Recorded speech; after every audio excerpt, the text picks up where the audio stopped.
this section, we will cover the audio mixer. Audio is an often overlooked yet critical part of any live production. We will cover input types, follow, mono, solo, and mute functions.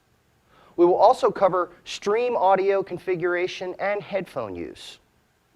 There are two types of audio you deal with when doing a live production. The audio can come from an external source, or it can come from an internal source. Your external inputs include a stereo line input using 2 RCA jacks and a 1/4-inch unbalanced microphone input. You can also bring audio in across the network using Apple AirPlay. Internally, the DDR can play video clips with audio, and the graphics players can play audio sound files. Let's take a look at the mixer layout. Input 1 is the line input. Once connected, the level is set with this slider.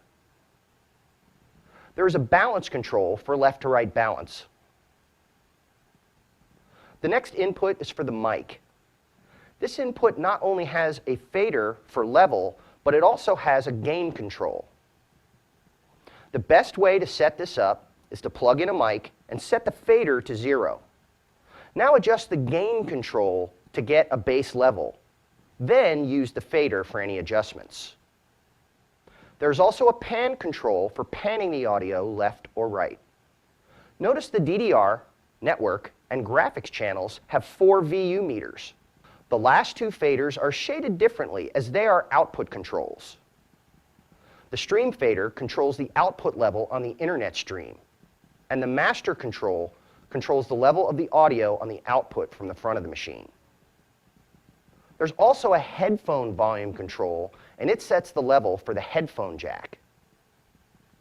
To mute any channel, simply click on the speaker icon in the title bar of that channel. The mono button will create one track from the inputs and put it out on both left and right.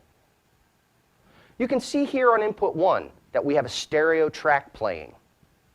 The mono button creates a mono track and plays the same thing out of both left and right outputs. The mic input is only one channel, but it has a feature none of the other inputs has called talk. Talk is designed to let someone plug a mic into the TriCaster and talk over all of the other audio. When talk is turned on, all other audio levels are dipped to allow the mic to become dominant.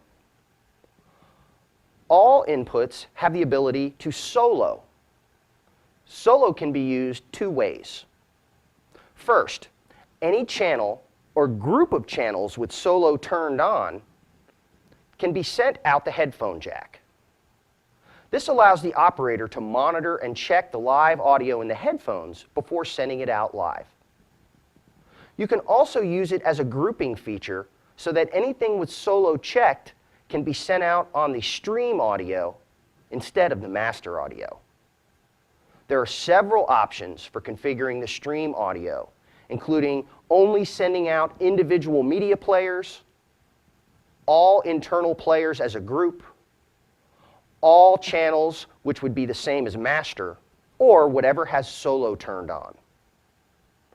The internal audio mixer also features audio follow video. This means the audio can automatically follow the video production. When follow is turned on for an input, when that input is switched to, its audio will fade up with the transition.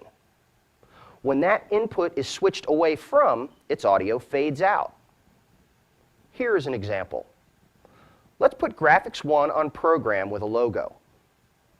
Put the DDR on preview and make sure the clip that's in the DDR has audio. While the DDR is on preview, if you play the clip, you will hear nothing.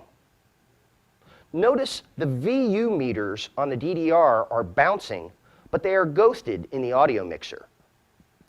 Fade to the DDR, and the audio fades up with the transition. Before the clip is finished, fade back to Graphics 1. Notice the DDR audio fades out with the transition. This means if both inputs have audio and they are both set to follow, When you fade from one input to the other, the audio will crossfade along with the transition. There's also a volume control here on the main interface. This controls master audio out and can be adjusted without the audio mixer tab selected.